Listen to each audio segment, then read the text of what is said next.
Tiger fans, get ready for episode 255 of the official Tiger Talk with the 1400 Club podcast, bringing you all the latest news, updates, and buzz surrounding your mighty JSU Tigers. I am the Corey C. Make sure you subscribe to the podcast to be notified of every new episode. Apple Podcast and Spotify users, rate and review the show, and everyone. Follow Tiger Talk with the 1400 Club on Facebook and Tiger Talk 1400 on Instagram and Twitter. It all helps the cause, which is the I love Jackson State University.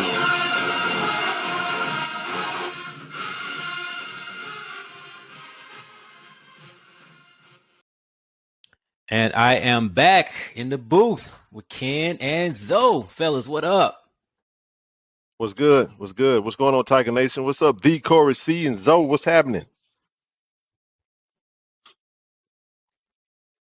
What's up, Ken? What's up, Corey C, the super producer? What up, the I Love family? What's the word, fellas? What's good? What's good? It's August. Here you go. Man, it's almost that time, brother. I mean, we had a long off season, long summer, and we right around the corner, man, from some football, man. I can't wait. Almost Miami time. Hey, man, woke up every day since December. Woke up as a champion every day. I'm good. One more month left to kick off. Waking up a champion, going to bed a champion, and it's almost time to defend that championship, right? Ken said it. You know, it's almost that time. Fall camp is already underway, as we know. So before you know it, you'll be getting that notification on your phone from your airline telling you to go ahead and check in, right, for that flight to the MIA 305. I know y'all can't wait for it. Can't wait, man. I'm going to get there early, man. Yeah. Absolutely. Big season ahead, and before we can move ahead to this upcoming season, we have to look back. We have to reflect on last season. It was a magical season, historic season. As you know, records were broken, droughts ended.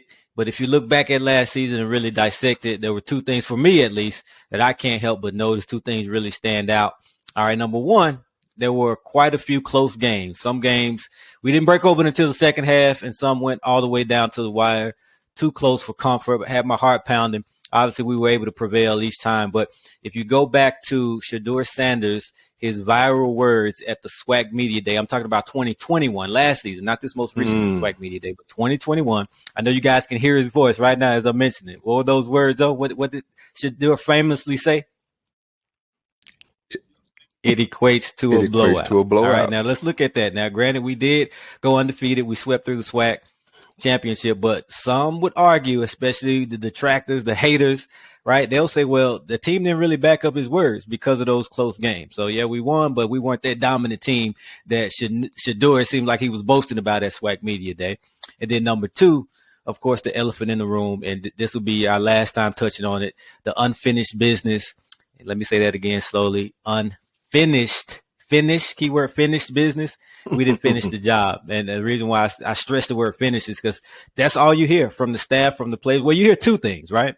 When we're talking about this season, you hear every coach, every player in every interview. What's the common theme? They say this season we want to be dominant, or we want to dominate, which we weren't last season, which we didn't do last season. And what's the other word? Finish. We want to finish, which we didn't do last season. So let's talk about it. Is this the season? Is this the year? Will we be dominant, and will we finish the deal? Most definitely. All the ingredients are there. Everything is set up for us to have a dominant season, one that we haven't seen in decades. The recipe is there. Everything lined up. We have you have the number of returning starters coming back. Then you mentioned the recruiting class we brought in, then the upgraded talent, which we'll get into in a few minutes. Cohesion with the coaching staff, upgrades within the coaching staff, but then upgrade with the talent in the room as well. So, everything's there. I agree. I think when you lose the way we lost, I think you get a real breakdown of what you need to do to address some needs. Coach Prime has been very adamant about talking about the things that it seems like he knows his team now. If you go and follow He him from does. the beginning all the way to now, he has the pulse of this team, Yeah. and he's been able to dissect it. And from what he has said to us and what we've gathered, is he's been able to build it up. And now we're just waiting to see. I won't repeat everything Zoe just said because I'm right in line with him. But now it's time for us to go and see if everything that he and his coaching staff has seemingly addressed, we're going to see if it's going to play out that way. But I absolutely believe exactly what Zoe just said. I think it's right for the taking. I think this is going to be a year that we're going to see some things that we ain't never seen before. And to one point, the coaching staff, man, they've seen it at the highest level. So you kind of got to trust these guys. They told us some things, and we kind of had to go out there as Tiger Nation and say, okay, we're going to believe you. But then when you see a SWAC championship, 11-2 record, like you said, we didn't finish the Celebration Bowl. But now you look at what they're saying about this team, it's like, okay, if what they're saying is going to be true, we're going to be dominant. And I expect the team to finish. All right, so let's look at it. We talked about not being dominant last season, wanting to be dominant this season. So if we are going to be dominant, let's take a look at the reasons why we were not dominant last season. So I'll start off. This is the, again, elephant in the room, as I said earlier, the thing that comes to mind when you talk about last year's team, right? The offensive line. So let's talk about it. The offensive line was not, or contributed to us not being as dominant. If we want to do it, if we want to reach those goals and hit those milestones that we're talking about this year, obviously it will have to be much improved. So let's just talk about that offensive line. What are we seeing from a standpoint of that offensive line get to the next level? Well, you know, looking at where we finished off with the O-line to where we are right now, we've obviously upgraded, you know what I'm saying, per man, you know, just the talent level in the room by a great scale at that.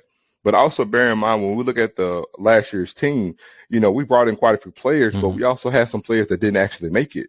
Then we had some attrition on top of that. Then you have injuries on top of that, you know, because if you actually go into that Celebration Bowl, you know, we had third stringers playing in that game.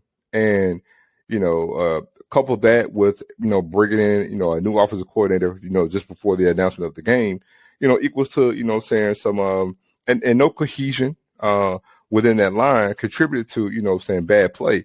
But segueing into this year, you know, significantly upgraded talent. Also, just mentioning two players in particular, you know, when we mentioned, well, three, when we mentioned Tyler Brown, who I believe is going to go from Saturdays to Sundays. So you mean Saturday, Sunday in Miami? Because we played Miami on a Sunday. you say he's good? No, in that case, he's gonna go from Sunday in Miami to Sunday, like for the. That's Dolphins your take on Tyler Brown. That's an NFL player. Okay. All right, we have it on record here. We have it on record. Tiger Talk passing on his word. Yeah. Oh, for sure. But then you add to that, you add Zach Bro at center, and then Evan Henry at guard. And then the thing I like about having Evan Henry and Zach Bro is that they're former teammates. So there's already some natural cohesion there. And that's the center, and that's the, you know, the center of the line. Also, you talk about Adams Willard Patrick, you know, saying you got Debo, and we have a host of other guys. Plus, you know, not everybody left. You know, we felt the guys who were add some quality depth, they're still there, retained, you know, to add to this team. And you, like Coach Pryor mentioned it, you know, you're going to have basically a whole new starting five coming in on the O-line. There's height there, there's great wealth there, and there's great movement with those players as well. So I agree wholeheartedly. Man, I mean, if you go through what just mentioning the players that Zoe just mentioned, like I said, Coach Markinson comes out and says, Coach Prime tells him, go get 10. Right, go get you 10. We know that the offensive line. The thing about last season, Corey, is that we didn't dominate. We had a dominant defense. The offense, we wouldn't say we're dominant. We had a couple of games where we had flashes. But when you have a, you know, QB1 being the freshman of the year, all SWAC, superstar caliber talent, and you look at the progression from the beginning of the season to the end of the season, he was basically running for his life.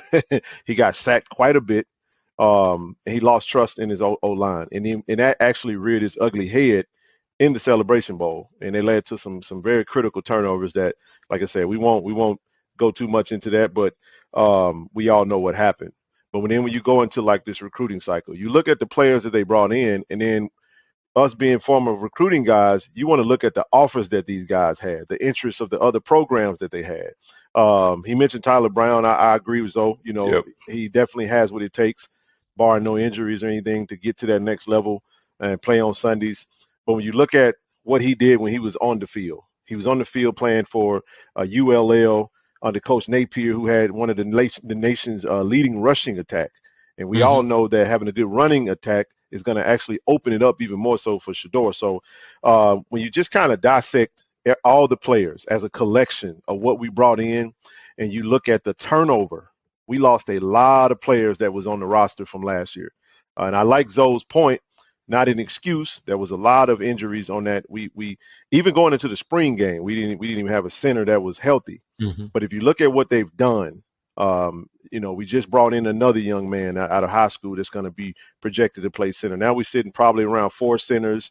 We're about 3 players deep at each position interchangeably.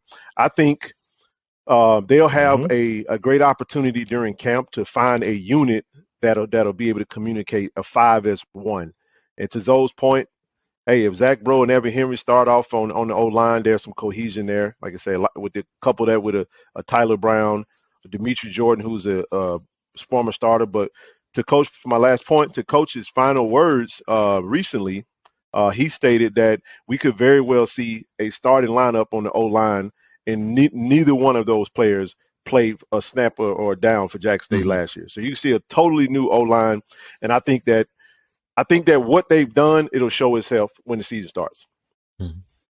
So what does that mean for the running game? Because if you go back to the conversations last year, on Facebook, on Twitter, in the barbershops, when we talked about Jackson State and the struggles, obviously most people started with the O-line, but some people question the running game. So the debate was, well, is it the running game struggling because of the O-line, or do we just not have the backs? So we've improved in that backfield. Obviously, you lose the Peyton Pickett, but if you bring in a Savion Wilkinson, and then a lot of people aren't talking about this, but Tyson Alexander returning, we know he's gotten it done. He's a proven back. So with the improvements and the addition to the O-line, coupled with the improvement, we hope to be improvements to the offensive line. What's that going to mean for the offense?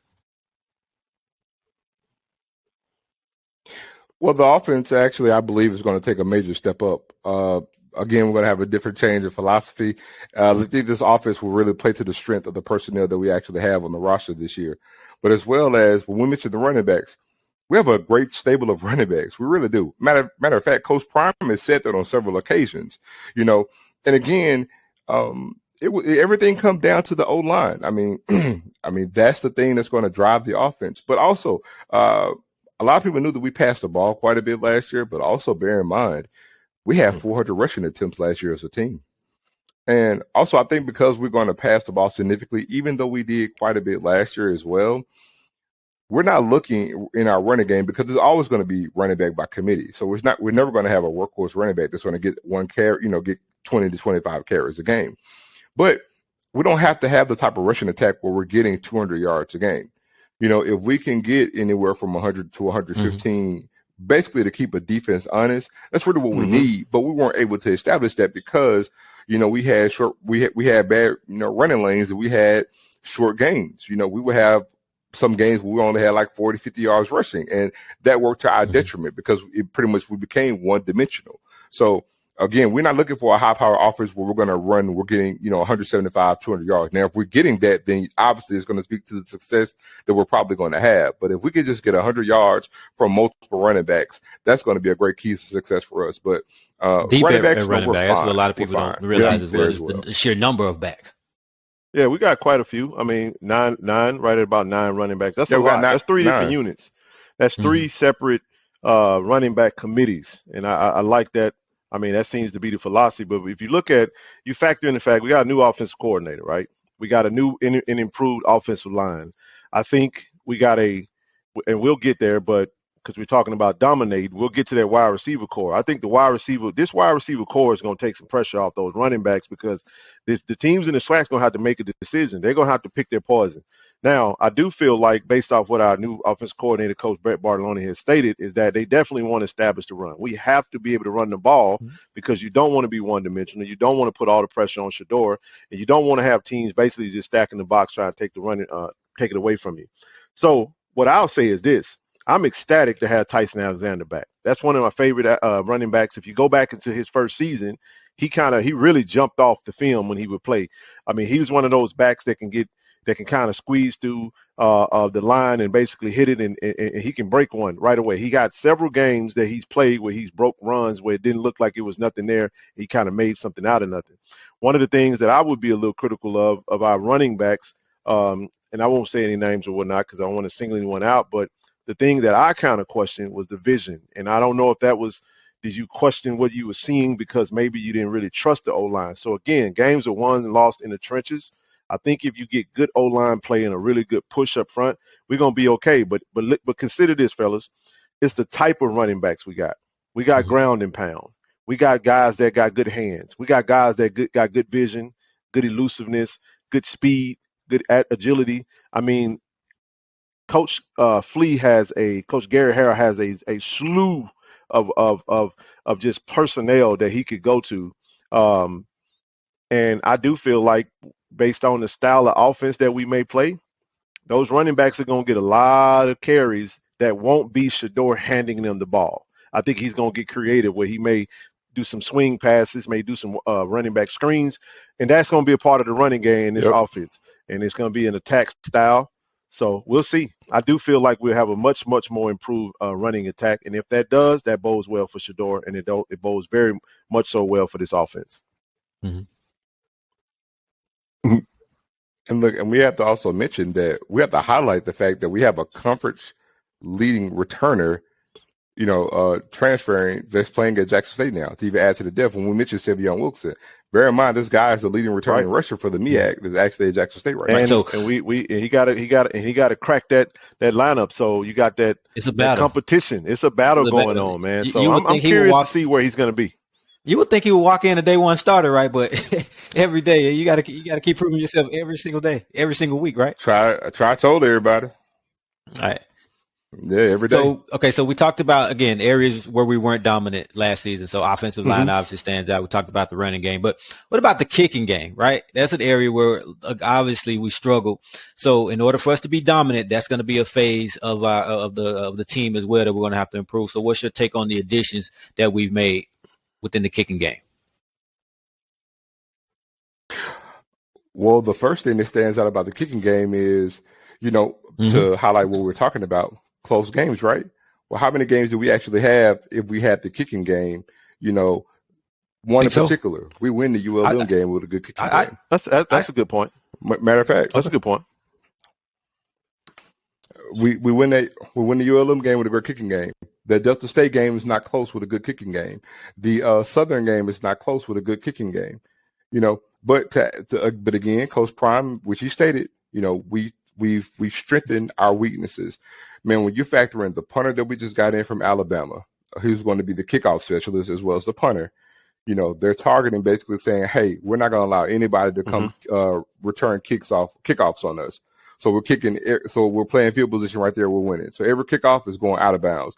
Couple that with the fact that we have the nation's best returner on our end. Plus you got a freshman sensation in Kevin Coleman with a possible Willie Gaines on kickoff return. So that's an advantage for Jackson State. Also, we knew that kicking woes. Well, guess what? We bring in a freshman transfer kicker from Kentucky State who had a phenomenal freshman year. And experience. He was so that's one that we got for 3 years potentially. And then you bring in a high D2 kicking. Mm-hmm. Exactly. And then you so you got some experience. We're bringing one experienced kicker, and then you bring in a freshman sensation who doesn't have any college experience yet, right there behind him to push him, and they can compete. And so again, we know Sam, I believe his name's Sam Justin from Alabama, is going to have, like I said, the kickoff and punting duties. And then we still have our old punter back from last year, who does a great job. I got to give Lane. He does, and then he's done a good job. Yeah. And then now you add to that, you add Mata and I can't Beza. I'm sorry, and Beza there, and so now you have great youth, and we have experience coming in. So I would say definitely one upgraded position the that you didn't mention, Zoe, is the long snapper. We got a transfer long snapper in that came in from Southern. Where'd he Man, come he looked from? like a linebacker, man, from that mustard in Carolina Blue school down We appreciate 55, that, man. So yeah, how often does Jackson State and SU do business like that? Transfer in now. It's not too often. Hey man, we took that girlish blue off. But of yeah, him, to man. Zoe's point, man, that's a great point. I like the idea of Johnson coming in from Alabama. I think you win the kicking game. If you can win the kicking game, if you're dominant, like Coach Prime wants to be dominant in all aspects of the game. If you get speaking of the Celebration Bowl, if you really go back and look at that game, fellas, you got to doff your hat off to Coach Buddy Pugh, because he did a phenomenal job of taking our specialists. They flipped the field. They took Isaiah Bolden out of the game. They made him obsolete, and they played a field position game. And basically, it was a back and forth, see who cracks, and see who turns the ball over, and it fared well for him. But listen, to get two good kickers, I like Zoe's point. You got a kicker that got college snaps. Had a really good percentage when it comes to extra points. I mean, how many extra points did we miss last year? I mean, those should be gimmies, right? So you got a highly accurate, extra point, and at least 12. And I want to say a decent range, but his kicking percentage, I think he was 6 for 8, Beza, that is, from actual field goals. But then you got Mata that comes in out of Buford down by Zoe's way. I think powerhouse team. And I think Coach Ricard has done his homework and really brought in the players that he feels like is going to be able to address those woes. So I think for us, though, as fans, we're going to need to see some kicks go through the uprights before we start to feel, all right, man, we finally got a kick. Because anyway, I'm going to leave that out, because they go out there and miss a field goal, we're going to be like, come on, man. Come on, man. But I expect those three actually to be great additions to this special teams unit. All right.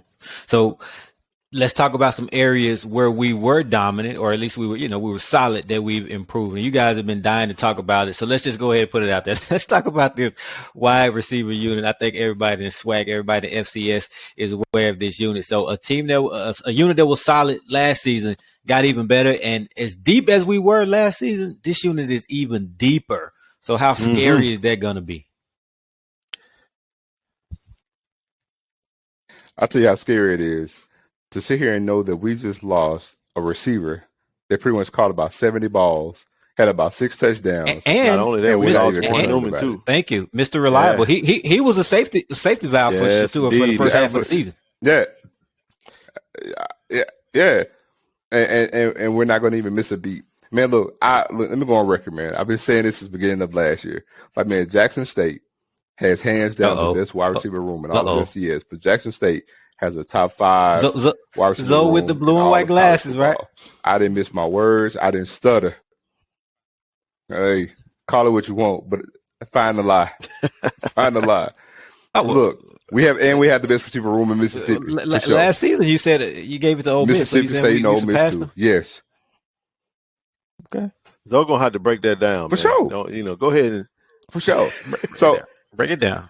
Like put something behind. I mean, so when you look, man, you essentially got 2 5-stars at receiver, and Kevin Coleman and Travis Hunter. And yes, people, Kevin Coleman was a 5-star pretty much for the duration of time for his senior year. Go do your research. But on top of that, two top 100 players. Those 2 guys were one of 6 schools in the country that did it, and they're both playing the same position. All right, there's that. You got Shane Hooks, a 3-star. You got Cam Buckley, which was a 4-star. You got Quay Davis, which was a 4-star. You have Jonas Fertillion, who's just coming in, who's barely, fighting for battle time as a 3-star. 6'5", grown man, look like baby T.O. I mean, then we sitting here with Rico. You got Rico. Rico Ward. What is it? Is it Ward? Rico Ward. Rico Phillips. No. I forget his last name. No, it's not Ward. You're talking about from South Carolina? Rico Powers. My goodness, my mind went blank. Zoe, you messed me up. Rico Go ahead, Powers. Rico Powers. Yeah. It's It's too many words. We got Rico Powers coming in as a 4-star. Then at tight end, we still got Kevion Mullins as a 4-star. Don't worry about it. Just keep going. I'll catch the slack. Go ahead. You got Jency Riley as a 3-star. You got Hayden the new transfer from Marshall, who was a 3-star. Hayden Hagler. You still got Christian Allen, who was a 4-star at one point. Mr. Mississippi football at 4A. We got so many. We got like 18 receivers. It's hard to even remember all of them. But I mean, but all of them are 3-star or better. We only have one that wasn't rated, and that was Eric Simmons, and he's a speedster, by the way. Go ahead. I didn't mean to cut you. I thought you. You know what I'm saying? Go ahead. Now you're fine. I'm just saying, but we're loaded. And the thing is, and I even mentioned Malachi Wyman, and Malachi is coming in the conference leader in touchdown receptions coming back with 12, playing only 7 games. And, being that he was late to come into camp, Malachi's battling, for playing time right now. Did you mention Rucker? Conference leader in touchdown receptions. I got this slack. I didn't mention Rucker. Let me jump in this thing. So to another 4-star. I mean, if you go unit by unit, he mentioned Shane Hooks. I want to make sure we highlight the fact that a much improved, much more physically fit looking Shane Hooks, who's, as of right now, mirrored to being, wide receiver 1 right now. You mentioned Willie Gaines, who I thought was a great pickup from Dodge City.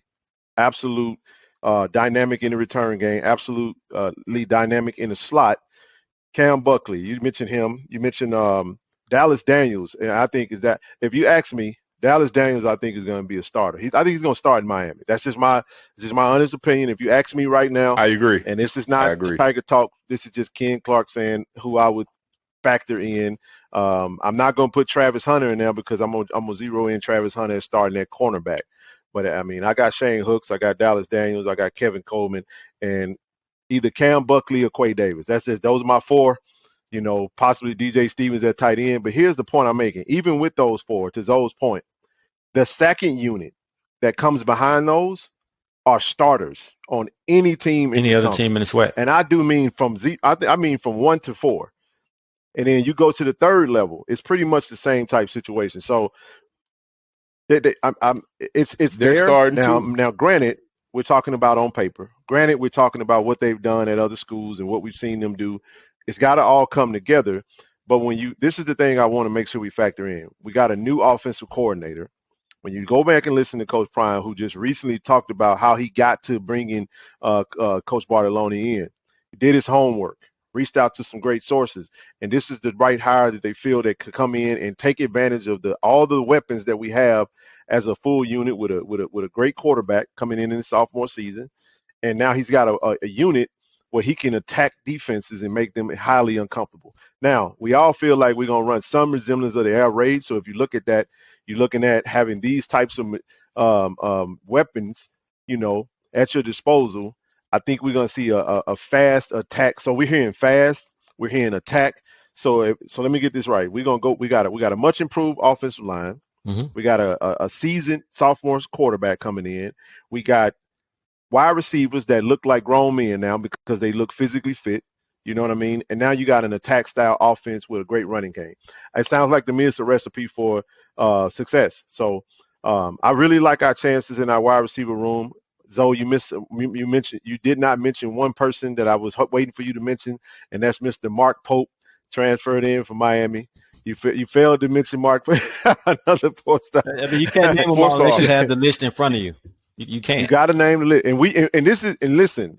For me real. And Zoe to be struggling with names as much as we used to spout out these. Me too. That tells you that it's like Corey too. And but this is all we used to do. And it's like, I forgot about him. And that's how it is. We say that a lot. For years. Yeah, man. Listen, he forgot about Trevante Rucker. At one point, Trevante Rucker was the highest rated recruit in Jackson State history. I mean, this was a year ago. Think about that now. Think about the highest recruit in Jackson State history. And it's been surpassed. We got 2 or 3 since then who are higher than him. But less than a year later, we forget. Well, Zoe, just slip your mind. I won't say you forgot about it. So that just tells you the depth in this wide receiver room. Definitely. Yeah, man. Yeah, but also we have to mention too, and speaking of the wide receivers, we can't undersell the fact of that's my next Shedeur thing. going from year 1 to year 2. Let's go you roll, bro. We're going there. Because what are we talking about? We're talking about areas of strength last season that are even stronger, areas where we've gotten better. So wide receiver room was strength. So if you want to get to we have some other ones. Let's get right to it. Quarterback, right? We had the Quill Glass. Shout out to Quill Glass, but we had the best quarterback in the SWAC, if not the best, second best. I'm not here to start any controversy. Whatever, best, second best, whatever. We had one of the top quarterbacks in the SWAC who was a freshman, a true freshman. So, and you said it, though, typically in any sport, right, your biggest jump is going to be from year 1 to year 2. So if Shedeur was as solid as he was last season, look at the completion percentage, look at the touchdown to interception ratio, and just everything that comes along with it, with the O-line that we talked about, with the lack of a consistent running game. So if we've improved all those areas around him, and then he makes that leap that any freshman to sophomore should make, I mean, man, what can we expect from him? I mean, we don't want to put unfair expectations on him, but I mean, that's what he set himself up for. I tell you what, logically, since we're talking about the O-line, let's just take a look at the last 4 games of the season last year.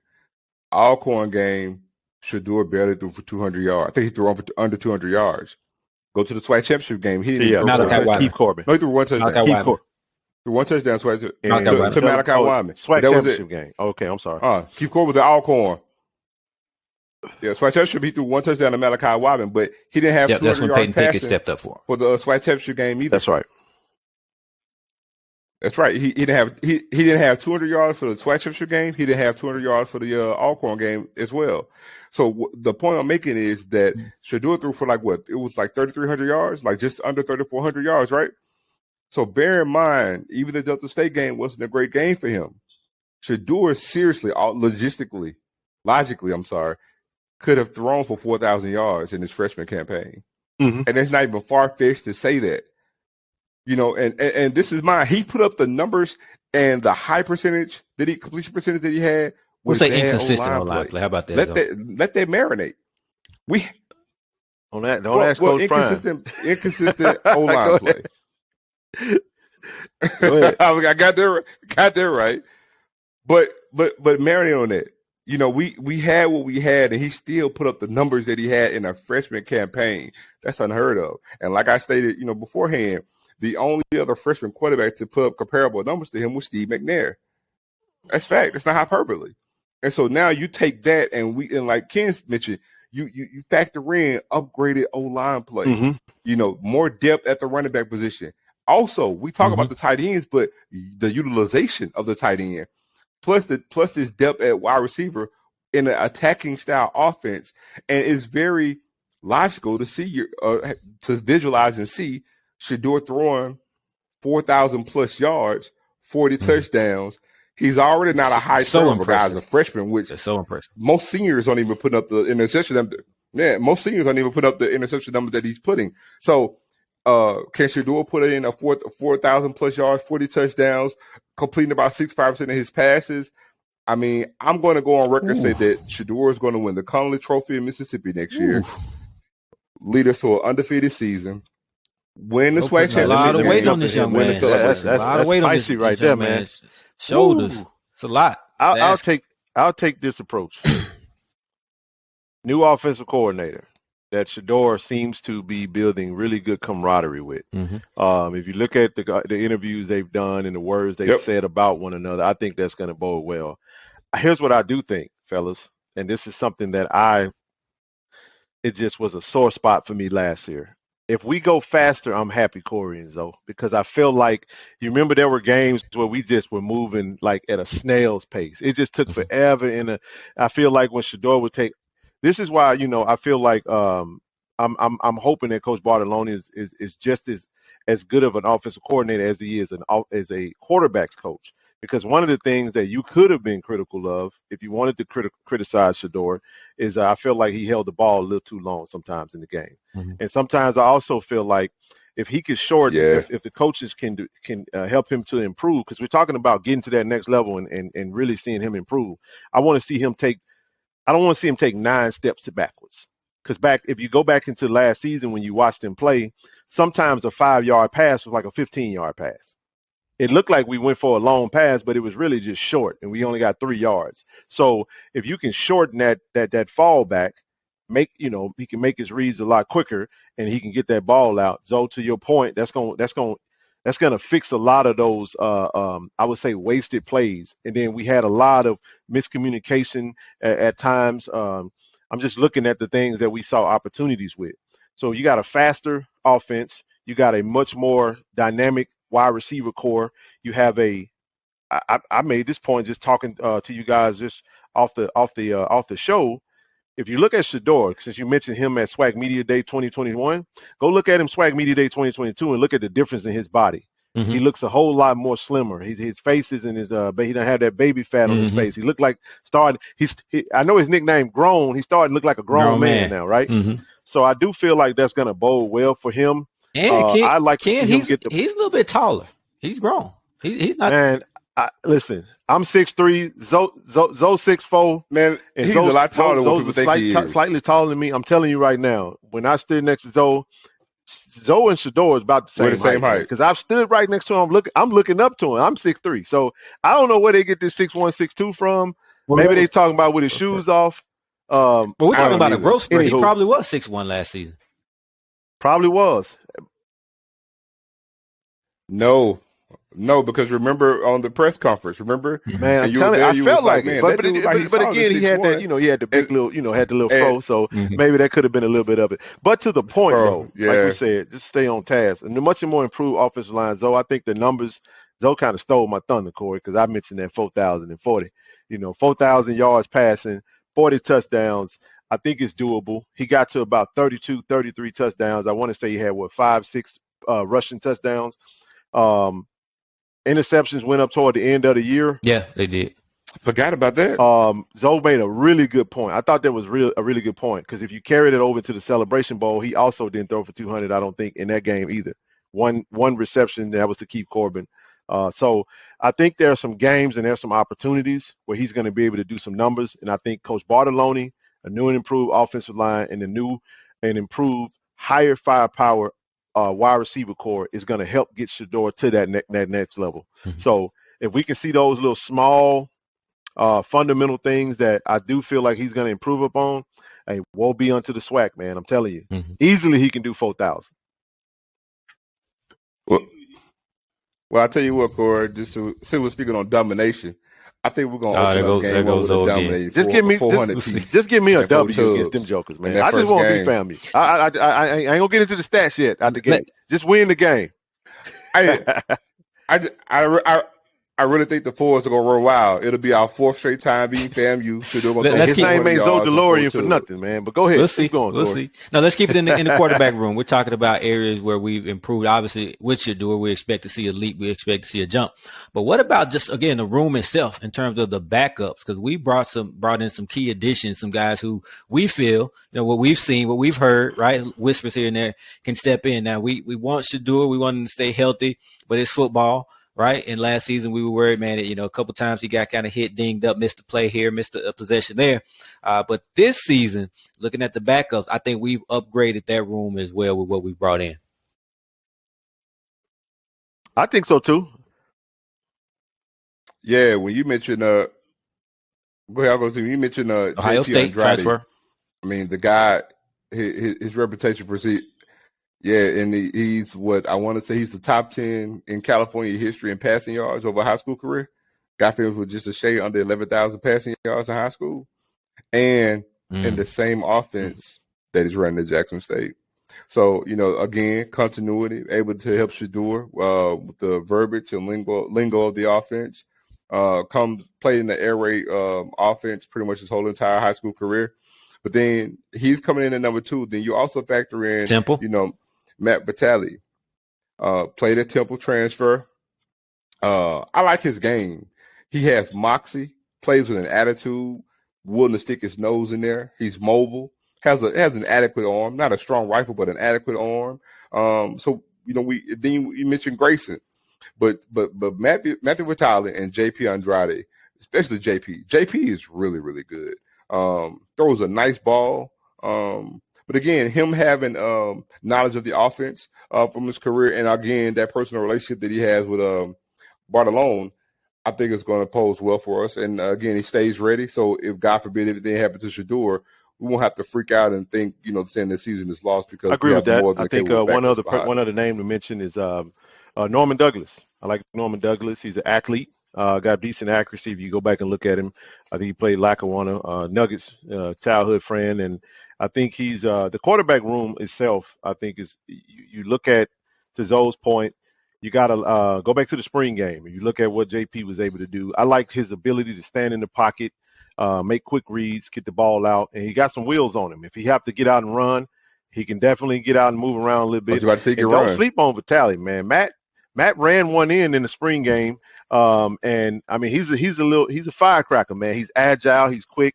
little shorter, kind of got that Doug Flutie style, type vibe to him, man.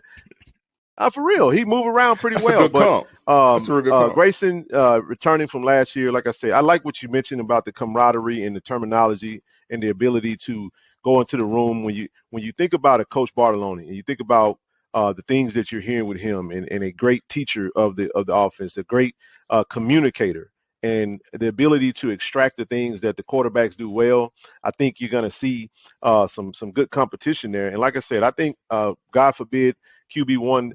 Nothing happens to where he's not able to complete the season like he did last year. But if something was to happen, or we needed to a stopgap for a little while, I think we got more than capable backup room.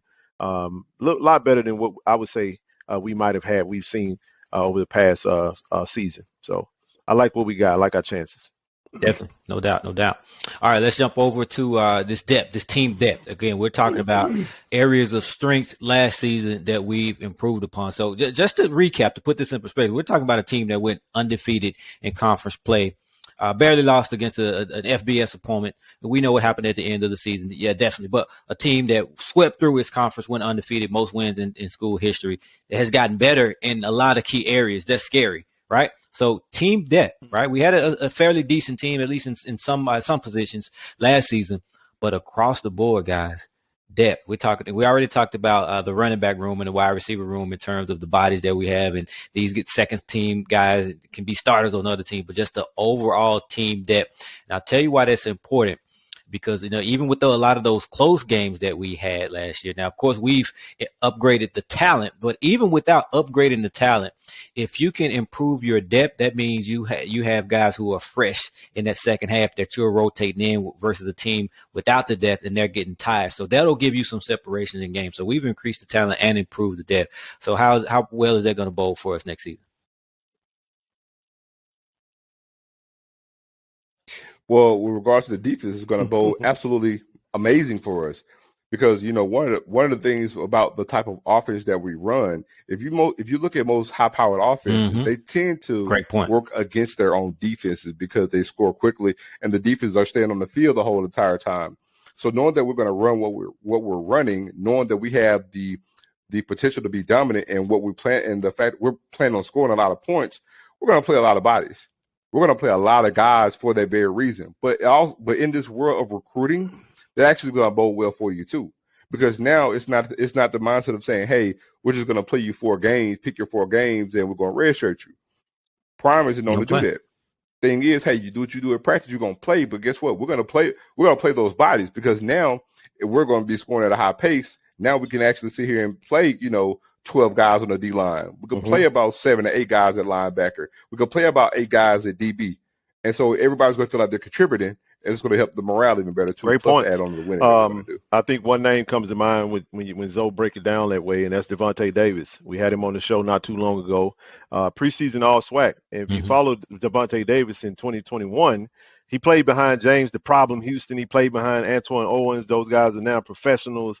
And, Cornish Miller, who moved on to somewhere else to play. But we had a lot of depth at the D-line position. But here's the point I'm making. If you look at, he had limited snaps. So I think you're going to see a lot more of that. You got a lot of bodies coming in. You got, the style of defense. You got versatility. So these guys that are coming in, not just to make it about the defensive line, you're looking at from what we've counted, we're looking at starter quality, starter level, 3 deep across the defense. I mean, at every single position, whether it be DB, whether it be safety, whether it be linebacker, whether it be defensive line. You can get a starter quality level talent at all 3 levels. And so that's something that we haven't quite seen. That's also something that you see from an FBS standpoint. And to Zoe, I thought you made a great point when you mentioned the style of offense that you play. If you're looking to get anywhere from 80 to 95 snaps, you're moving pretty fast, you're scoring quickly, you're striking quickly. You know, there were some times where we relied, and let's be real, our defense was dominant. We had the best defense, I feel, in all of the FCS, led the nation in sacks. But there were some games where the defense had to bail us out. There were some games where the defense stayed on the field longer than the offense. And that's a bad recipe for disaster if you're looking at go back to the Celebration Bowl. I would argue, one can argue to say that the defense played in that game longer than the offense played as a collection. So when you look at that, you are now in a position where you can ask these guys, you can look them in their eyes and say, listen, you got 3 plays. Give it y'all. You got 5 plays. 100%. Give me everything you got for that 5 minutes. So when you get into the meat of the third quarter where you got to make a play, like you said, Zoe, we got fresh guys that hasn't played all game. They still got clean jerseys. They might have had 7 snaps. They might have had 12. You know, you might have one that had 20. You know, and you still, got a lot more in the tank. So I think that bodes well for us. There used to be a time, and I'm gonna say this, and I'm done. And Zoe gonna feel me on this. You remember how coaches, we used to have coaches that used to have coaching philosophy where you say, you know what, I got a good linebacker, so we set at that position, so I'm gonna go recruit these positions. Coach Prime got a philosophy. You have Keontae Hampton, so I'm set at linebacker, right? So let me go recruit other. I'm not gonna go get no linebacker. If I do, it's gonna go be maybe I get a walk on. Great example. Yeah. So Coach Prime says his philosophy is I'm trying to replace you every year. My best player, I'm trying to replace you. So you got these guys, and listen, y'all ears are to the streets just like mine is. You hear what's coming out of camps. And listen, we talking about competition every single day, the one-on-ones. I mean, it's intense. And these guys are fighting and battling for minutes. So to your point, Corey, depth is unlike anything we've seen before. Being an FCS school, 63 scholarships, we got 85 scholarship caliber level depth at Jackson State. And that means it's a new day. And I think we're going to have a dominant 2022, and we're going to finish. So, yeah, man, depth is important. I would actually go so far to say our depth is our greatest asset. Good point. So I like that. 2 things I want to touch on in addition to that. Let's stay with the defense, but let's hone in on the defensive line. I know you talk about all 3 levels, but the reason I want to hone in on defensive line is because if you ask most people, they'll say that was our biggest strength last season. Again, we're talking about strengths that have improved. So let's talk about probably our biggest strength last season. Now, you lose a James Houston. You lose an underrated Antoine Owens. He doesn't get the credit for what he did. Go back and watch the film. I agree. But yeah, man. Despite what we lost, man. And I definitely want to get those opinion on this because James Houston had 16 and a half sacks. So how do you replace that? Do you replace that? But how? Because this let's be honest, this defensive line is expected. We'll say expected. We hadn't played a game yet. This defensive line is expected to be even better than last season. So how do you lose a James Houston and his production and Antoine Owens and improve on the defensive line? Simple math. I mean, just divide the 16 and a half among 6 players. Simple. And to kind of give an example, like Ken mentioned earlier, we lost Big Junior last year. Well, guess what? Cornish Miller. Well, guess what? Devontae Davis had more tackles and more sacks than Cornish Miller. Yeah. That's a fact. He had more tackles and more sacks, and he played part-time. So same scenario, but now we upgraded, saying with more bodies, but now I can go back to the depth. I could bring in, big country. You gotta give us some names. Not everybody knows when you get throwing out these nicknames. Not everybody's Josh Griffin. Josh Griffin. Look, I tell you what, the depth of this defense or the D line in particular, I would not be surprised if we have a game where we probably have about 8 guys with 1 sack in a game. And it's spread out, so you can't you can hone in on the James Houston, right? You can double him, but like you said, how many James Houston does he have? Coach Prime, this season? No, this season. Yeah. So, 4 or 5. He got 4. Say he got 4. 4 or 5. Well, today 4 or 5. And Zoe, you just took my point from me. And all I'm saying is this: you got to go and listen to the coach. This is the guy that's played it. He's reached the pinnacle. And you talking about a defensive coordinator who Ain't lie to you, yeah. who has a D-line coach who had the best defense in all the NFL, for multiple seasons now. So when you're talking about these level of coaches, and like Coach Prime said, he was very careful with his words. He said, listen, James Houston is special. And this is no knock on James Houston. But he was like, listen, to have a James Houston and now to feel like you got 4 or 5 of them that can give you probably not the same amount of statistics, but they have the ability to go and get it. Mm-hmm. So if you got 5 of them, now he did not tell us what 5 that was. So Corey and Zoe, there might be a time where you might see 3 of them on the field at the same time. So if you got 3 of the 5 that whoever he's calling, whoever he's saying like that, he say they like that, right?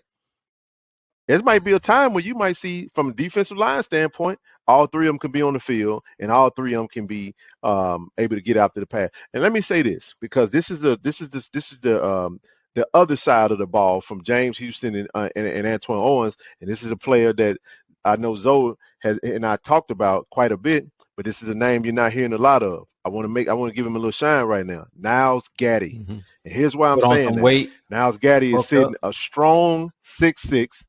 He's in the best shape of his life. His body looks amazing. He looked like a baby. He looked like a baby Javon Curse. Already got a motor. You know what I'm saying? And listen to what I'm telling you. I feel like you're gonna see this is gonna be a coming out party for Niles Gaddy this season. I'm telling you. I just got a feeling that that's not to mention the players that we added. If we'd be here for another 5 minutes if I gave you every name from the D line. You mentioned Josh Griffiths, you mentioned Jason Mercier, Tony O'Doyle, and you guys go look at the roster. I can't give you all of it. Got to go look at the roster. Go ahead. Well, look, I'd be remiss if we don't mention Jeremiah Williams. And Coach Weeks has been singing his praises, basically telling Dennis Thurman, like, Coach, we gotta have this man starting. And I'm freshman. He didn't play last year.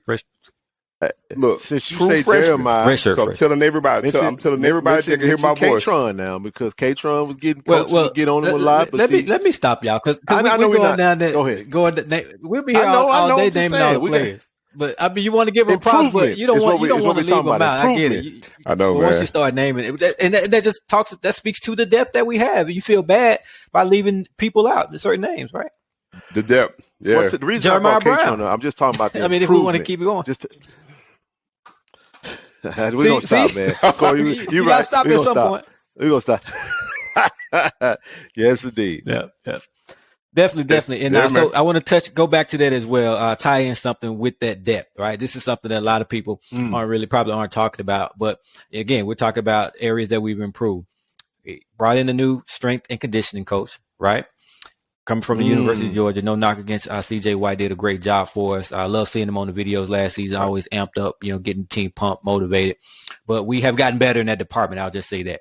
So if you talk about improving your talent, okay, you're talking about improving the depth and improving the stamina. Think about this now. So if you're deeper, that means you can rotate in fresh bodies. But those fresh bodies that you're rotating in have better strength, conditioning, and stamina. You're talking about a recipe for success. So that's how you can be dominant. So this strength and conditioning coach, and Ken, we had, who was it? Was that Devontae Davis on the show? So what did he say? He had cramps in the quad, man. What did he say, though? What he said was, he was like, man, he said, Coach Mo, shout out to Coach Mo Sims. Hopefully we get him on the show soon. He said, man, Coach Mo, he different, man. He don't care nothing about it. You be struggling. He don't care. He said, like Coach Prime said, ain't nobody care. Ain't nobody care. Get on up, man. Ain't nobody care. Yeah, he said then. And other players that we had on have echoed those sentiments as well. Right. Cam, shout out to Cam, shout out to Zay Bolden. But one of the things to that point, to Mo Sims, we hadn't seen these guys, and maybe they have done it, but to these coaching staff's credit and the ability to have some eyes into what they're doing, we saw them running that vet, man. That vet, those steps are something. But when you think about Coach Mo Sims, to his credit, he's coming from the national championship winning Georgia Bulldogs. And I think we all can agree that they had a really good defense. I thought they strength and conditioning. When you go back and look at that game in this national championship, they just looked like, even in the latter part of the game, Corey and Zoe, they looked like what we're trying to define to our listeners and those that are tuned in. That team did not look like they had a they looked like they were still fresh in the fourth quarter, man. And that speaks to the strength and conditioning program that you have in place. Thanks. So I like the addition of Coach Mo Sims, and I love what I'm hearing and I love what I'm seeing, because those boys' bodies look amazing. You know, no, with all due respect, I'm just telling you, those players look different. And they look different in the face. They look different in the. Go ahead. No, I just said they look different as a full unit, as a collective. They just look like a football team. They look good, man. So shout out to the whole staff for, you know, and the strength and conditioning team. But even just the perception of it, though, when you sit there and say, hey, you know, Jackson State has a new strength and conditioning strength coach, and where is he from? He's from the national champion Georgia Bulldogs. You know, and we have this perception of the SEC, and yet our new strength coach came from the national champion, which came from the SEC. So just the perception of it, you know, changes it. Then after that, to see the players, every last one of them echo, yeah, this guy's good. Yeah, this guy's a game changer for us. You know, that only adds to everything. Two things else. I'll add. That's key. That's strength and conditioning, considering the number of scholarships we have on the FCS level compared to the FBS level, to have, you know, obviously have that strength and conditioning stamina up. That's like gaining another couple players, a couple bodies on your team when you have guys who can go a little bit longer. And then also, who co-signed Coach Mo? Who's a big proponent of bringing him in? See, who knows? Coach Tim Brewster. Right? You can't get a better co-sign than that. What's brewing, Coach Brew? No doubt. Welcome to the Jack. No doubt. Coach Brew. It's lit in the Jack, baby. Or as Coach Brew say, it's lit in Jack time. What do he say? Rumble, young man, rumble. I like that, man. Coach Brew got so much energy. Rumble. Shout out to him, man, for coming on to the show. Corey and I had a chance to talk to him on the show. I just love the interview and love his energy. It comes through every time he speaks. Right. And that leads me to my next point, my next topic. Again, areas that we have improved. The coaching staff overall. We talked about just, you know, the strength and conditioning portion of the coaching staff, but the staff has improved for a couple different reasons. Number one, they're a year more experienced. Coach Prime, first year head coach. Now he knows more football than we've all forgotten. Played all his life, coached it in the lower levels, high school, and obviously he's had the youth teams and things like that. We're talking about a first time head football coach on the collegiate level, and I'm siding with him and throwing out that spring. He always says that doesn't count. So we're going to call last season the fall as his first season. So we talk about Shedeur and a freshman progressing from year one to year two. I'm pretty sure if you ask Coach Prime that he see areas where he can improve as a coach from year one. Was he trying to get better? He probably say, yes, he's gotten better. He's, you know, gotten more, gotten wiser, more knowledgeable. His entire staff, another year, not only another year wiser, but just another year of coaching together and getting that chemistry and that cohesion. And then on top of that, we just added a bunch of new coaches. We got all these analysts and video coordinators and GAs. I can't even keep up with them all of them now. So if you talk about just the eyeballs that are on film, watching film and breaking down and pointing out things that you otherwise wouldn't see because you have that extra set of eyes, that has to improve you from a coaching standpoint. So that's huge. Oh, for sure. And also remember, we have the biggest coaching staff in the SWAC, in the conference. One of the biggest coaching staffs in all of FCS. And again, I challenge pretty much any of the FCS school to show us where they have four analysts. One in particular with ties to the NFL. So, you know, you couple that, and again, riddle me this, guys. How many schools can say they have special assistant to the head coach in the country? How many schools have those? It's in the SWAC, it's only one. FCS. Yeah, man. It's only one. It's only one in the country. And so the fact that you have that, and again, the guy's a recruiting guru and has ties to Mississippi. He's putting in work. We're seeing the tangible work that he's doing. Very active on social media, ingrained himself into the city. And again, you add we added some more GAs, believe it or not. I think we have about 8 GAs now. Then you mentioned the analysts. And the GAs are actually putting in quite a bit of work too. Coach Week actually leans on his quite a bit. So again, and what you mentioned earlier with the continuity, which is big because we, like you stated, we mentioned Shedeur going from year 1 to year 2. Now you're talking about this coaching staff going from year 1 to year 2. And also to highlight what Coach Prime said, because the one thing he always says is the greatest equalizer for our success for last season was that spring season. Well, now you couple that to having a full off season after that first year. Now he can sit there, and that's why he said, hey, I took an account of everything that happened, and now I'm going to turn all of our weaknesses into a strength because I know this team. I self-evaluate this team, and now I know what I need for us to be great. And even like most recently, he sit there and said, man, we really have the chance to have something special. I got the ingredients. The ingredients are here now. We don't need to add anything else. Just a matter of us doing the little things that we need to do, and we're going to be undefeated. That's our goal. And I love the fact that they're actually coaching to that our goal is to go undefeated, which is a rarity. No one says that. Pretty much everybody said we're going to take it a game at a time, which they are. But our goal is to go undefeated. Unfinished business. We'll put an exclamation Good point, point. man. I'll only add one thing, and that is when you think about when Coach Tim Brewster was hired, the question that was asked is who's leaving. Y'all remember that? You got to replace. Like, man, who's leaving? Because back in the day, if we brought on somebody new, that means somebody's out. If we brought a coach in, somebody's in, somebody's out. Because of what, Zoe? Because of the budget. Yes. Right? The budget is so you can't bring somebody in. You got to bounce out. Shout out to the commissioner, man. SWAC commissioner went out there and putting them numbers out there. Had a few people scratching their head. We had already told them. Like, wait a minute. We already told them. What? But you're. We ain't talking about 30%. But no, to your point, no, you had some really good points, especially when you factor in the analysts. Shout out to one of my favorite is Coach Shad. Oh yeah, Coach man. Shad, he's one of the coolest cats on the. I mean, he's just a cool. Follow coach, him on man. social media. But if to you're your not. point, yeah, man.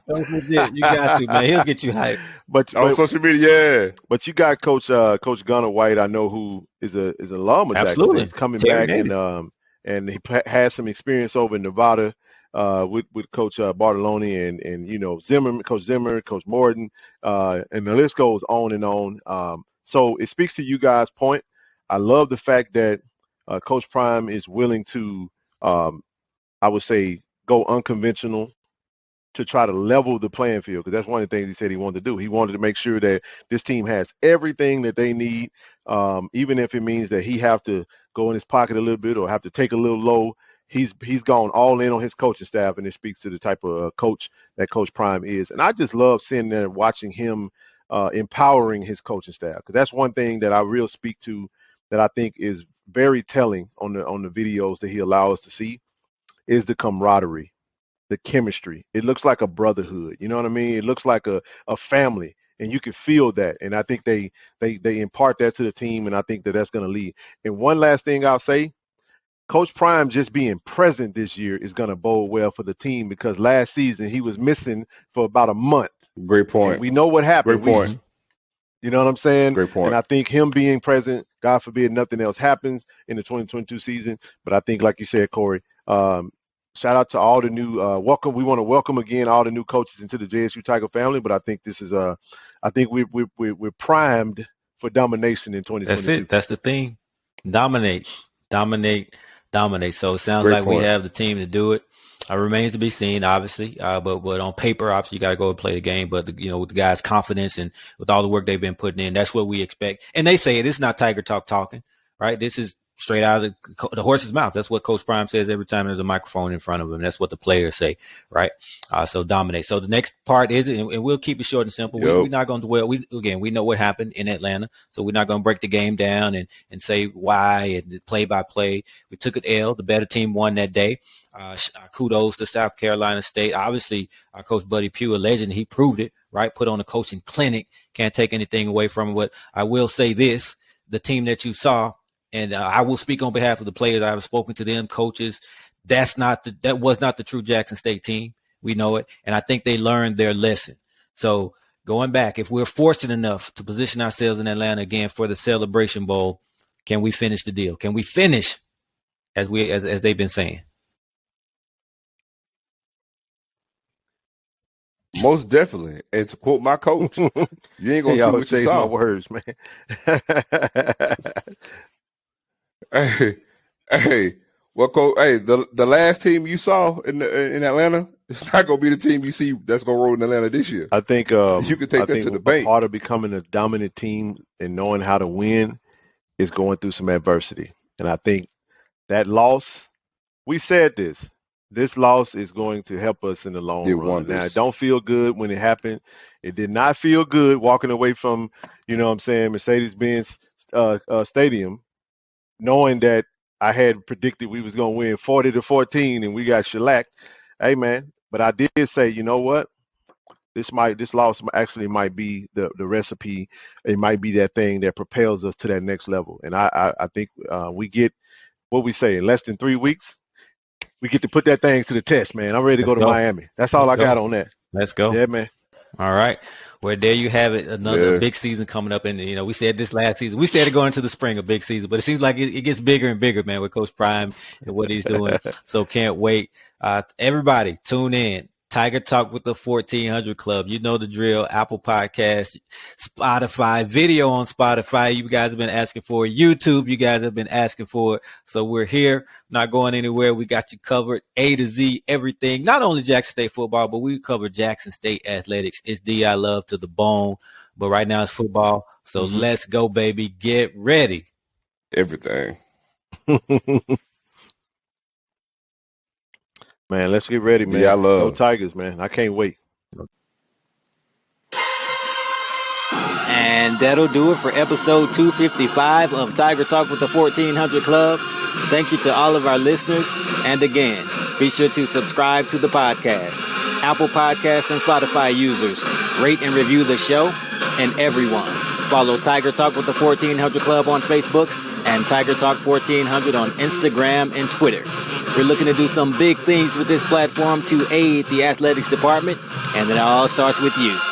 Downloading, subscribing, rating, and reviewing the show. And tell every Tiger that you know. We're on all podcast outlets. Apple Podcasts, Google Podcasts, Spotify, YouTube, and so on. And we'll be posting each episode on our Facebook, Instagram, and Twitter pages. As always, thanks for your support. Go Tigers. Hashtag I believe. Hashtag pack the vet. Hashtag the I love.